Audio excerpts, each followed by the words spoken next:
Hey everyone, welcome to the fourth episode of WeShow Euro 2020 on the WeShow Football YouTube channel. My name is Jessica and I'm your host, and you can follow me on Twitter at @itchdecenio. The second round of group stage matches are done, and with the help of Rob and David, we're going to be picking our best performances of the round, as well as the more disappointing ones. So I'm going to go ahead and bring in my panel now. David Gerges. Hey, David, how are you? Hey, Jess, how are you? I'm good. I can't complain. And I have Rob here. Hey, Rob, how are you? Hi there. Oh, good. How are you? I'm good. I'm good. I cannot complain. So, look, we have a lot to talk about. There's a lot going on. We have games coming up in, just a little while, and we still have to, kind of get through the games that just went by. So, just in general, how are you guys finding this, Euro tournament? Exciting? How have you guys just kind of taken it so far? Rob, I'll go with you first. Yeah, for me, a lot of my last week in particular has been spent either in Burton at England's training base at St George's Park or Wembley for the England game. So I was there on Friday night, and one of the biggest changes was the weather. The fact is, last Sunday, the opening game for England against Croatia, it was a heat wave. It was absolutely stifling. By Friday night at Wembley, it was colder and raining. And obviously, the England's performance changed too, but it certainly felt a bit more like football again in terms of the crowd. There's loads of Scotland fans throughout London and in particular at Wembley, even though only a couple of thousand or so of them could get in there, but there was a great atmosphere. Well, better atmosphere than perhaps in terms of a game that delivered any sort of goals, with it being a scoreless draw. So it's, but yeah, it was an interesting experience, and yeah, being around quite a few of the England players through the last week as one of the sort of few media inside their St George's Park base. But today they're actually training at Tottenham because they've stayed in London, so smaller facilities in terms of media. So I'm not in there today, but we've just been hearing from Kieran Trippier. Nice. Well, sounds like you've been super busy. David, has your predictions of, the Euros, we all kind of do predictions before and kind of pick who we think is going to win. Is it going as planned or going off the rails? Well, I tipped Italy even as a dark horse for the tournament, and 2 wins out of 2, 3-0 victories. I think, the Italian train is rolling along very, very well. And I did actually pick Portugal as one of the favourites for the tournament, but after yesterday's performance, I think there will be more questions for Fernando Santos and his side ahead of their game against France. Yeah, 100%. I mean, we did do our prediction show. That was our first show that we did. And I have to say that my predictions are definitely in the mud, 100%. Nothing is really going as planned. But I think that's the beauty of football and why we love it. It's so unpredictable. And I'm hoping the next round is just as unpredictable. But let's talk about the round that just ended and start with our team of the round. I'll start with Rob first. Who was your team of this round? Well, I mean, one of the teams we obviously started to write off, maybe Germany from the first round. Suddenly they come absolutely into life, enjoying things against Portugal, the most exciting game of the tournament so far, perhaps one the most exciting in recent years, but living up to a European time Saturday afternoon billing. And really, it reminded us of that German threat, reminded us that Joachim Löw isn't going to bow out with a whimper from the Germany job, and certainly they've shown themselves, reminded us of their formidable strengths, and certainly they a team to be feared. Yeah, I think there were a lot of questions asked about. Sorry, Jess. A lot of questions were asked about Germany after that first game, and just the way they responded yesterday. Like Rob was saying, I mean, we've all been made to look foolish, really, after thinking that Germany might lose this game as well against Portugal, and have to rely on that last game. I think so many questions and the doubts that came out of that first game, they answered them emphatically yesterday against Portugal. And even more impressive was the fact that they fell behind as well, and that didn't affect them at all. It didn't look like it was really getting under their skin, and you saw the players just continue to play the way that they played, and I just thought they were brilliant to watch yesterday. I mean, it might all just be a reflection of this sort of odd group stage where it's hard not to go through. And maybe that does impact the players' minds, the fact you can slip up, you can go through. Some teams even went through with 3 points in France in 2016, including Portugal, who didn't even have a win.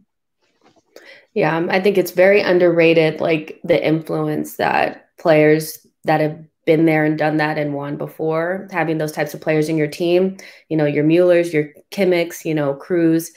You can't really count this team out. I always had them coming second in the group. I didn't know how they would do it, but I just could not see this team going out with a whimper with the type of players that they have.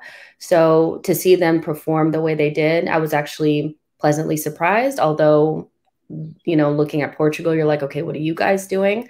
But even not just the, you know, the experienced players, you had players like Kai Havertz and Gnabry, and I'm sure we'll get into Gosens, you know, later when we talk about players, but even their young players were stepping up. And I think that that's something that in particular German fans have been looking for, you know, the heavy reliance on the older players, you know, the younger players need to step up. And I think they did that as well. So let's see. David, who is your team? Well, obviously Germany was there, but that's been taken. So I think I'm going to go for Wales beating Turkey 2-0. I thought it was another very impressive performance from them after the opening game. 2 goals, 2 assists for Gareth Bale after missing a penalty. And for all the questions that have been asked about England, a home nation, that have been asked about Scotland, go ahead of that game against England, Wembley, Wales have just put in 2 excellent performances, and you wouldn't back against them to get a point against Italy today and, you know, get themselves into the next round. Yeah, and such an important tournament for Bale as well, because his own club future is in the balance. Well, obviously he's got a contract at Real Madrid, so he could see it out. But, you know, obviously he wants to prove himself, and that was a game where he helped to sort of provide those reminders. And of course, Turkey, the disappearing dark horses beaten by the Dragons. Yeah, Turkey hasn't really been doing it, but Wales, you know, maybe they can take that spot, like you said, as the dark horses to do something in this tournament. I'm actually going to choose Hungary for this, for the best team performance. I just think they've played well in both games. And in the group of death at that, you know, I do think that having that home crowd behind you as your 12th man has really given them a boost, but you can't take away from the hard work that they put in against France and Portugal.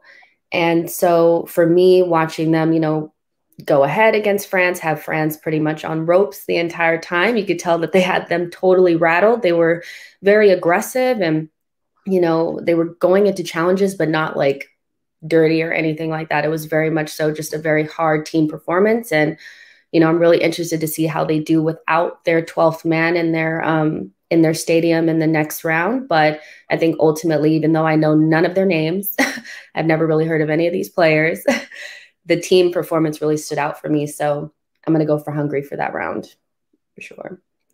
So let's talk about players, you know, players of the round. You know, I'll go with David first, but who's your player of the round for this one? Well, I'm going to leave Robin Gosens off because I know both of you are probably going to go for him. So I think I'm going to go for Billy Gilmore. I thought it was such a mature performance from him at Wembley Stadium for Scotland. Really controlled the play for the Scots. You have to remember that they were going into that game after a disappointing result against the Czech Republic. That was probably the game that before the Euro started, they were targeting a win going into Wembley, into the game at Wembley Stadium. And I just thought Gilmore for his first start was superb, really, really superb, and really, really composed, and a mature performance from him, as well as many other Scottish players. But for somebody who's so young to put in that performance, I just thought, what a wonderful showing from him. Yeah, he really did help to announce himself at Wembley. Well, obviously, he's had a season at Chelsea where he's managed to provide the breakthrough, helped by Frank Lampard. You know, one of the legacies of Lampard, for all the sort of focus now on Tuchel at Chelsea, having delivered the Champions League, but obviously helps be nurtured into the team there. And, you know, really impressive performance for him at Wembley, particularly taking on Mason Mount at times in midfield too. His familiar face from Chelsea. Yeah, definitely a good, young player to watch. He's really stepped into the forefront and a lot of people are watching him now. So let's see, what happens moving forward in Scotland's next match. We'll see if he can replicate that in a very important match against Croatia. So, and it's worth saying, sorry, Jess, it's worth adding that in that game, he'll come up against Modric and another Chelsea teammate in Mateo Kovacic, as well as Brozovic at Inter. So 3 really, really talented, experienced players. And I think if he plays anything like he played against England, I think the future is very bright for Scotland in central midfield. Yeah, Rob, go ahead. Yeah, and a big moment, of course, that for Croatia as well, to sort of show they haven't completely fallen apart since the World Cup final appearance of less than 3 years ago. Yeah, I think that's definitely going to be one of the games to watch. There's all to play for, really, in that group still. So I'm looking forward to that. The more experienced players against some of the maybe more young players in the Scotland midfield. So, Rob, who do you have for your best player of the round?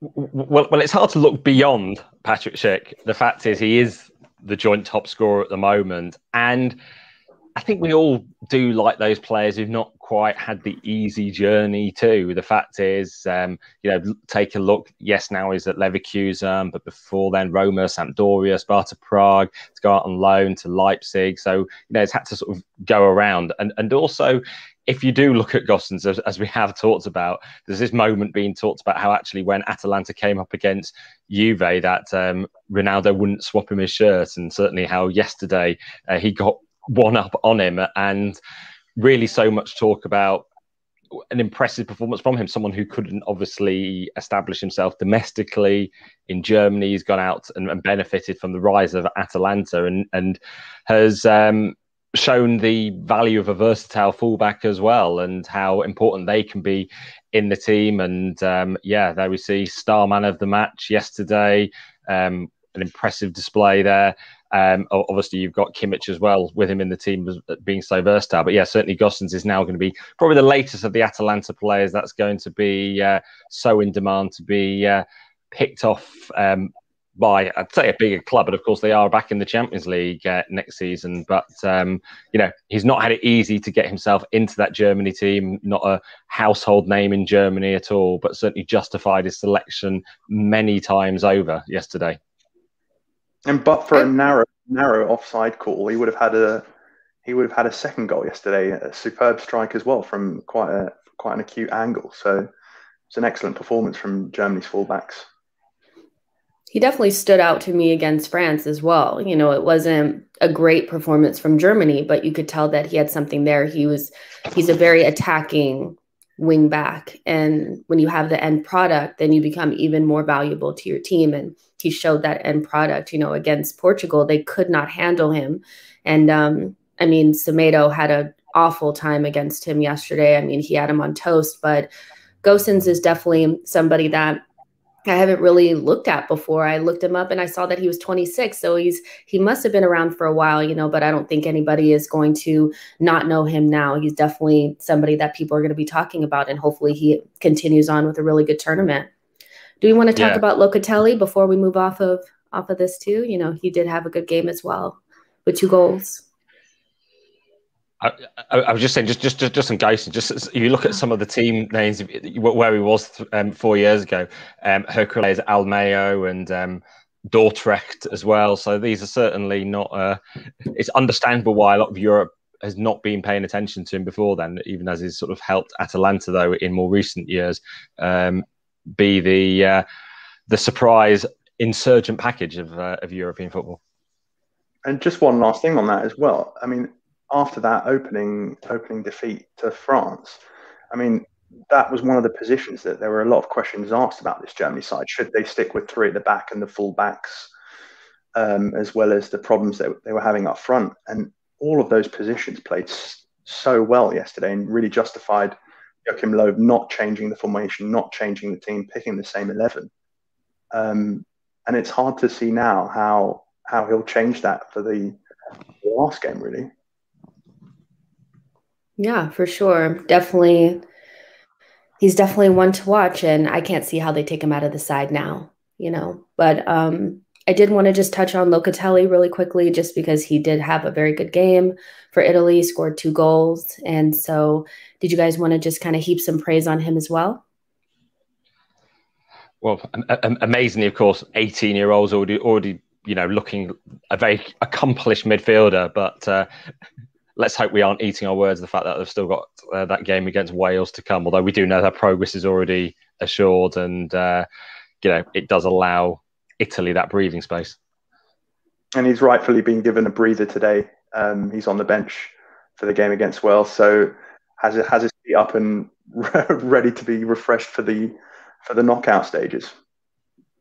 That's just what I was scrambling to look at the lineup and to get there ahead of me. Well, how nice is it to be able to pretty much switch out your entire team and still have the strength of a team that, that Italy has? I mean, it's a rotated squad, but I think a lot of teams would bite your hand off for that type of talent on the bench too. and it raises questions over the whole format too, in a way. The fact is a team can be short of its place going through after 2 games, meaning they can rest players for the 3rd game, which skews it potentially in favour of Wales then too. The fact they're coming up against an opposition resting players and helps them. So how that's viewed by the rest of the group is is another matter, but it's a sort of slight issue with this format, as it were. And it is a real strength in depth for Italy. I mean, you look at that midfield there, and you've got Verratti, Jorginho, Chiesa's come in. Real strength and depth in that side that allows Mancini to rest players ahead of the round of 16. Yeah, for sure. I'm hoping that this is a very good game. I'm looking at Bale and I'm looking at Ramsey and Dan James. I still think they could cause some issues, so we'll see how that shakes out. Jorginho, what a great game he's had. But Bernadeschi questions over whether he should have been called up, but he more than justified his selection by doing one of the early video calls that I had during the first lockdown early last April from his when he had nothing else to be able to do at home, and persisting through someone else translating it for me as we were sort of doing it partly in English and Italian as he was sitting in the Turin sun. Awesome. All right, you guys, let's move on to the disappointments of that round. And I'm sure there's quite a few. So, David, you want to go first? I'm going to go with a coach today, Luis Enrique. I think Spain were disappointing again yesterday. It doesn't seem like he's learned anything from the opening game, and we saw many of the same problems that Spain had against Sweden yesterday. I think they're not fast enough. They're not clinical in the box. The mentality is not there really for me. I think they're lacking that leadership and that experience. And yeah, I think it's a real worry for Spain now. I mean, they have to beat Slovakia in their last game. And I think for everything that we've already said about Germany and the way that Joachim Löw was able to, assess what went wrong in the opening game and, correct that in an emphatic way yesterday, Spain with Luis Enrique just don't seem to have fixed any of the problems that were there, that were so obvious in that opening game against Sweden. And it's a big challenge for them now to have to win their last game to advance. I was going to say, for my disappointment, I think I'll draw on what I saw at Wembley over the last week, and definitely has to be Harry Kane. I mean, he comes into this tournament as the Premier League's top scorer, top playmaker, most assists last season in a struggling Spurs side, and the Golden Boot winner in Russia 3 years ago. So, of course, there's still potentially a long way for him to turn things around, but he certainly looks out off the pace. He's not getting involved in the game at all. I think in the first half on Friday against Scotland, he had 10 touches of the ball. I think the team overall is like 400, 500 or so, and looks at it. So he's barely getting on the ball. Yes, they'll point to his link-up play. Some of his teammates, certainly what Kieran Trippier has just been saying then in the last hour or so from the England training ground. But not having a single shot on target, that's not why you've got Kane in the side. And this is a team where he is the focal point of attack, whereas at Spurs perhaps there's more reliance on him to do a lot more across the pitch, as you know, in support too. Whereas actually with England, he's just not finding himself into the right positions to even get the shots. So there are questions over his fitness too. Obviously, he had that layoff around April time as well. But and also weighing on the mind is the fact he chose right before the Euros to start talking about his agitations at Spurs and his indications about wanting to try to leave. And whatever he says about being focused on England and his tournament prospects, once you've sort of raised that particularly publicly, you can't get away from the fact that your mind has elements of the uncertainty going forward, the potential issues. How does he get himself out of his contract at Spurs? What club wants to buy him? And that's got to be on his mind on what is a tournament where he should be absolutely shining through. Rob, you were there at Wembley Stadium for the game. What do you think is the main problem with Kane in terms of, is it Southgate's selection? Do you think it's more to do with him, or he doesn't seem to be involved in the play and they don't seem to be finding him as much?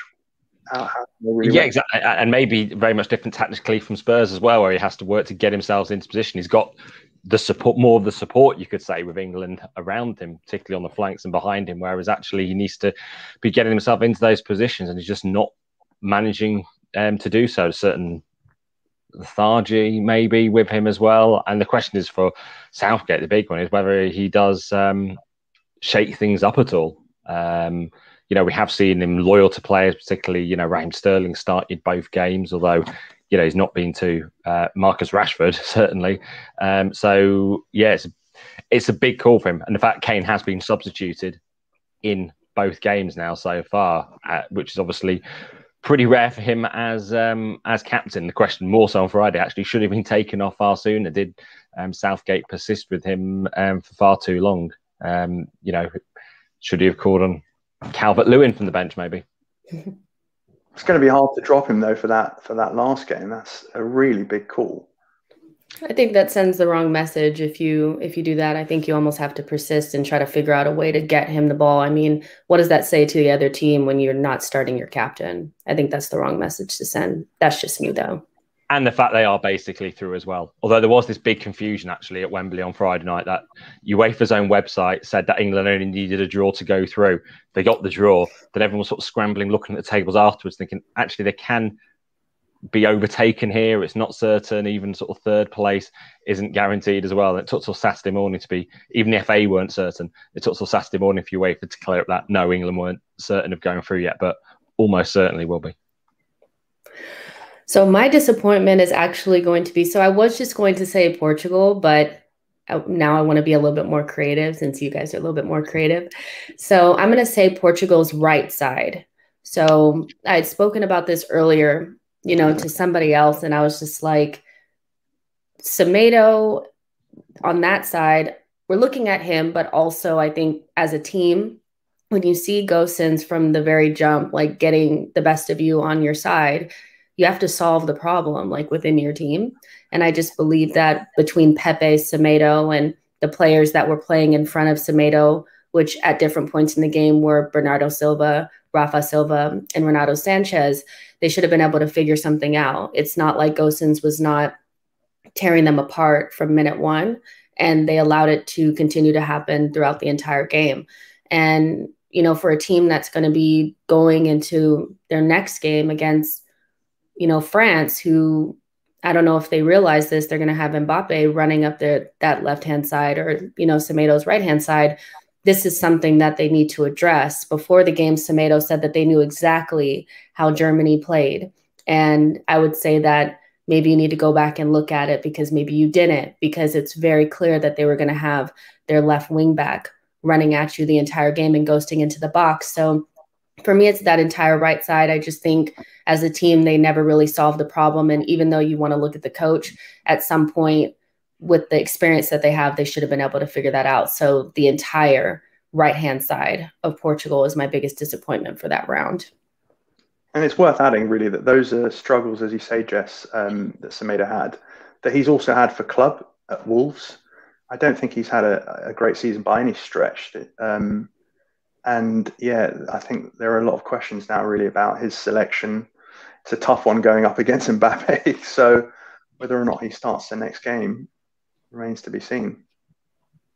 Yeah, I'm not quite sure that Cancelo is a much better defensive option, but they definitely, are missing something over on that side. I can't understand how you don't sense danger, especially when the danger is has been there the entire time. So we'll definitely see how they fix that. It's definitely something that they need to address. And if Semedo is still there, then I would expect somebody like Pepe to, with his experience, to be able to, marshal that side of the pitch and make sure that they don't get destroyed. Because if you leave Mbappe free on that left-hand side, you're done, And it's worth adding as well, just that Bernardo Silva obviously plays off that right and comes inside onto his left foot. And I think he's got a really important role to play to protect Semedo when Mbappe's running in his direction. And we see just what a workaholic he really is for Man City, Bernardo Silva. So I think he's got a real defensive role and responsibility in that last game, because Portugal, I don't believe that they can afford to lose that game. Can I just bring you an update on what we were talking about a few minutes ago? The fact Gareth Southgate's actually been talking to ITV, which has now just come out in the last few minutes, and he said, absolutely, you can assume that Harry Kane will be starting. He's fundamental not only to our goals, but the build-up play and everything else he brings. So, yep. Yeah. That answers the previous bit we were talking about quite firmly.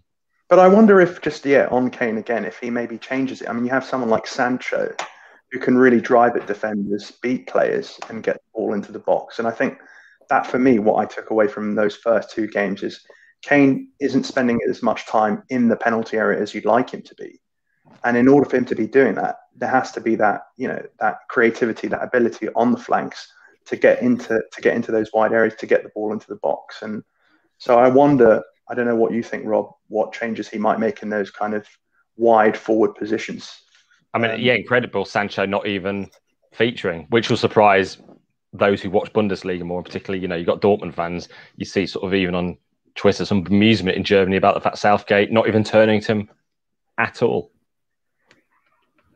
Particularly when Manchester United want to spend so much on him. Yeah, I mean, Man United are the winners there if he gets to put his feet up for the duration of the tournament. Yeah. Yeah, definitely tend to agree that it's more about those wide forwards and getting that right. You can't take Harry Kane out. I think that sends the complete wrong message, it just for me, but let's talk about what we're looking forward to. Rob, what game are you looking forward to in this next round? Well, obviously, it's pretty hard to be certain what games we've got. I think we only know Netherlands who are locked in, but we know that if England do win their group, then they face the runner-up of Group F. So at the moment, that would be Germany. So if England do win an England-Germany game, it's very hard to look beyond that without being too English biased here as an absolutely monumental occasion at Wembley Stadium. The fact is the Netherlands, who are the only team locked in as group winners, well, they're currently due to be playing one of the third place teams. Again, we don't know who it will be because of the that's mixed up. But then sort of looking more ahead to this third round that we've got coming up, it's all about the jeopardy that we're hoping for, and a lot of teams are going to be eyeing up.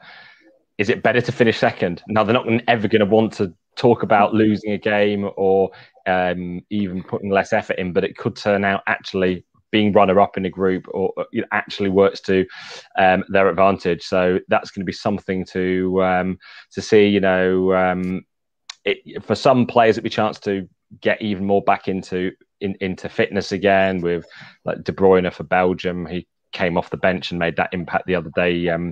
Certainly, setting up the goal and then scoring himself. So that's something we'll be looking out for. What do you think, David? I'm actually going to go for a game in just before the round of 16. And based on yesterday's results, I can't look beyond France, Portugal. I think it really, really excites me. And there's so much riding on this now for both sides, for both teams. I think Portugal really have to rally. They need to make changes. And France, France really haven't really clicked into gear, I would say. So I think if they do, they're still creating a lot of chances, but not really taking them. So with Portugal, you know, I would expect Portugal to be a bit more offensive, could play into France's hands. So I think that really could be a very entertaining game.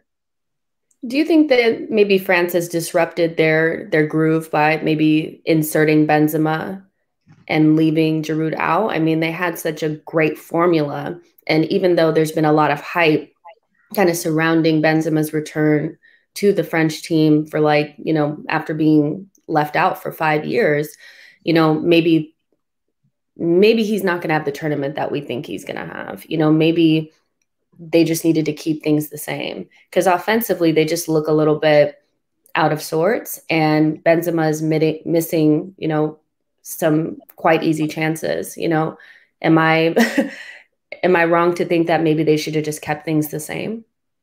It was hard not to call him up given the season he's had at Real Madrid, and that, you know, made him a necessary recall, really, and actually to sort of try to look beyond the past to bring him back in for all the potential issues that might bring. And maybe the judgment comes in the last 16. That's when we, you know, assuming obviously they do get through, to actually see how are they actually coming together, because as we've talked about so much with this format of the group stage and teams finding their rhythm, that actually that breathing space perhaps does prevent teams and doesn't see teams actually playing to their full potential completely. But certainly it gives them a chance to turn things around later in the tournament. I mean, I think that there is that toss-up between obviously Benzema and Giroud, like you say, Jess. But I think Benzema probably works better for the likes of Mbappe and Griezmann, who want to run in behind. And I think, like Rob said, his season, the season that he's just come off at Real Madrid, has been superb. His link-up play is phenomenal. And I just think if I was killing Mbappe, I'd probably want to play with Benzema more so than Giroud. And that's not taking anything away from Olivier Giroud and his strengths. But I think he's just a better player for that front three than Giroud, really. All right. Well, the game I'm looking forward to is Hungary versus Germany. You know, I think that entire group has become kind of what I'm zoning in on, because I never thought it would go as people thought on paper, you know, and I'm happy that it's not, you know, because now we get to enjoy more chaos, you know, which is what we love. So for me, with Hungary and Germany, I just think after, you know, the game that Germany had against Portugal, that they put themselves in a position to be looked at in a different light. And I think they're completely different. You know, if they're able to win this game, then we're looking at Germany as maybe similarly to maybe like Wales in a way, as kind of like a dark horse in this competition. Because if you get through the group of death and, you know, you come in second in the group or whatever, then, you know, that's different optically, you know, for this team that's been kind of passed over and cast away, you know. So for me, if Germany can get a win out of this game, which Hungary is they're no easy game. We've seen that the other teams have really struggled against them. But what Germany has that Portugal and France doesn't have is the home field advantage, you know. So I'm thinking it's going to be a physical game. I think it's going to be close, you know, but I'm looking to see if Germany can get a result against this team, a win against this team, which neither of the other teams were able to do in that group of death. So we'll see, but I'm really interested to see what this game has to bring. And then, I mean, there's another game as well that's coming on in just 25 minutes. You know, we've already kind of touched on it, but Italy and Wales. You know, you want to do some quick score predictions on that game before we get out of here? Well, we're a hostage to fortune. You can see Wales maybe snatching a point at least in this one. You know, the one shame is, of course, that these final group games are all at the same time. We sort of had a week and a half or so with games spread out all across the day. Now they're sort of packed in and both at the same time today. So we're sort of suddenly starved of action. I mean, it's hard to disagree with Rob there, really. I mean, Italy have made 8 changes, and that doesn't mean that they've brought in 8 weaker players, if you like. But I think that maybe hands the initiative to Wales, really. And I think, obviously, Robert Page has gone for his stronger side. So I would expect Wales to nick a point or yeah, get a point to really consolidate second place. Yeah, I tend to agree. I think it's going to be close, and hopefully Wales can make it an interesting game. And that's more what I'm looking for than anything, is just a really entertaining game with some goals in it. So hopefully that's what we get. But all right, you guys, that is going to be it for the 4th episode of WeShow Euro 2020. My name is Jessica. I've been your host, and you can follow me on Twitter at @itchjessino. You can follow Rob at Rob Harris and David at David Gerges 86. The next episode, the 5th episode, will be on Friday, the 25th of June, reviewing the latest action and goals from Euro 2020. And we'll see you guys then. Bye, guys. Bye.